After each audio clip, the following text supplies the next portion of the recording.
নমস্কার বন্ধু। আমি গত ভিডিওয়ে আপনাদের দেখিয়েছি একটা গল্পর মাধ্যমে যে শেয়ার মার্কেটটা কী, কিন্তু আজকে আরেকটু ক্লিয়ার করার জন্য সেকেন্ড ভিডিও আর একটু ভালো করে বলছি। একটা কোম্পানি যখন মার্কেটে প্রথম যখন তার শেয়ারটা নিয়ে আসে, তার কারণ সেই কোম্পানির বা ফান্ডের প্রয়োজন। এবার এই ফান্ড একটা ব্যক্তির কাছে সম্ভব না, সেই কারণের জন্য কোম্পানি প্রথমে মার্কেটে আইপিও নিয়ে আসেন। আইপিওর অর্থাৎ ইনিশিয়াল পাবলিক অফার। এবার একটা কোম্পানি যখন বা যে কোনো কোম্পানি যখন তার শেয়ার যখন মার্কেটে বিক্রি করার জন্য নিয়ে আসে, তখন তাকে এনএসসি বা বিএসসি, এই যে বিএসসি আর এই যে এনএসসি, এই এনএসসি বা বিএসসির মধ্যে লিস্টেড করতে হয়। এই যে বিএসসি মানে বোম্বে স্টক এক্সচেঞ্জ, আর এনএসসি মানে ন্যাশনাল স্টক এক্সচেঞ্জ। এই বিএসসিতে বিশেষ করে 5,000-এর উপরে কোম্পানি আছে, আর এনএসসিতে সাধারণত 2,000-এর উপরে কোম্পানি আছে। এবার একটা কোম্পানি যখন মার্কেটে যখন তার শেয়ার বিক্রি করে, যারা পাবলিক, আমি আপনি যারা শেয়ারটা কিনবো, সেটা ডাইরেক্ট আমরা কিন্তু একটা পাবলিক ডাইরেক্ট কোম্পানির কাছ থেকে কিনতে পারে না। ডাইরেক্ট এই কোম্পানির থেকে এই যে পাবলিক কিনতে পারে না। শেয়ার যদি কিনতে হয় তাহলে তাকে একটা মাধ্যম ব্যবহার করতে হবে। এবার আপনার আমার যদি কোনো শেয়ার কিনতে হয়, আমাকে একটা অ্যাকাউন্ট তৈরি করতে হবে। সেই অ্যাকাউন্টের নাম আছে ডিম্যাট অ্যাকাউন্ট। সেই অ্যাকাউন্টটা কার মাধ্যমে বানাবো? যে কোনো কোম্পানি আছে, যেরকম অ্যাঞ্জেল, জিরোদা, শেয়ারখা ইত্যাদি কোম্পানি আছে। সেই কোম্পানির অ্যাকাউন্ট আমাদের করতে হবে ডিম্যাট অ্যাকাউন্ট। সেই কোম্পানি মতলব আমরা যাকে ব্রোকার বলি, খাঁটি বাংলা ভাষায় এদের দালাল বলা হয়।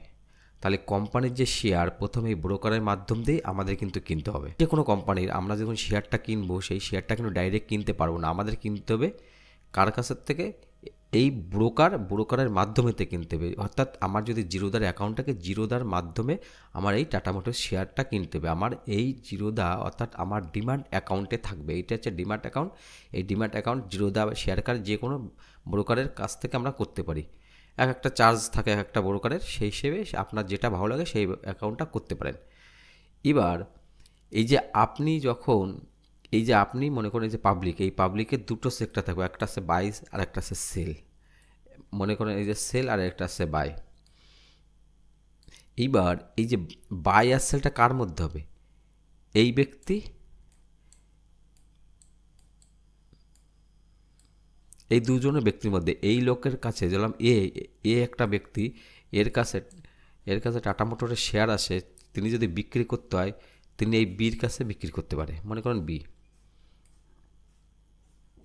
এই বির কাছে বিক্রি করতে পারে। এটা খুব দ্রুততার সঙ্গেই হয় যে আপনি বাই করছেন বা সেল করছেন, আমি কিনছি বা আপনি কিনছেন, এটা এত সেকেন্ডের, মাইক্রো সেকেন্ডের মধ্যে সম্পূর্ণ হয়। এই সিস্টেমটা এই ব্রোকারের মাধ্যমেই হয়। এবার এই যে কেনা বেচাটাকে বা এই যে এই সিস্টেমটাকে পরিচালনা করবার জন্য, নজরদারি করবার জন্য সেবি দেখে। এবার আপনি তখন বিক্রি করলেন, এই যে এ বিক্রি করে দিল, ধরুন এ বিক্রি করেছে, এ এখন 200 শেয়ার বিক্রি করেছে, সেই টাকাটা এনার ডিম্যাট অ্যাকাউন্টে আসবে। যেহেতু এ কিনেছে, এর টাকাটা এর মাধ্যমে আসবে। এবার এই ব্যক্তি এই ডিম্যাট অ্যাকাউন্ট থেকে তার পার্সোনাল ব্যাংকে, ধরুন এই যে এ যদি 200 শেয়ার বিক্রি করে দেয়, বিক্রি করবে কার মাধ্যমে? ব্রোকারের মাধ্যমে। এই বি কিনলো, বি এইখান থেকে টাকাটা, বির যে ডিমান্ড অ্যাকাউন্টের টাকাটা ঠিক এর অ্যাকাউন্টে ঢুকবে। ঠিক এই যে সিস্টেমটা, এই সিস্টেমটাকে দেখবার জন্য এই সেবি আছে। এইবার আপনার অ্যাকাউন্টে যদি টাকা থাকে, সেই টাকাটা বা আপনার এই যে যে জিরোদা বা অ্যাঞ্জেল যে ব্রোকার বা অ্যাকাউন্ট করেছেন, সেই অ্যাকাউন্টে টাকা আছে, সেই টাকাটা যদি আপনি ব্যাংকে যদি ট্রান্সফার করতে চান আপনার যে সেভিং বা কারেন্ট অ্যাকাউন্টে, সেটা T+2, অর্থাৎ T+2 কথার অর্থ হচ্ছে T+2 অর্থ হচ্ছে 2 দিনের মধ্যে আপনার ব্যাংকে অ্যাকাউন্টে টাকাটা অ্যাড হয়ে যাবে। তা এটাই শেয়ার মার্কেটের একটা সিস্টেম। তাহলে আমরা কোনো শেয়ার ডাইরেক্ট কোম্পানির কাছ থেকে কিনি না, আমরা ব্রোকারের মাধ্যমে কিনি।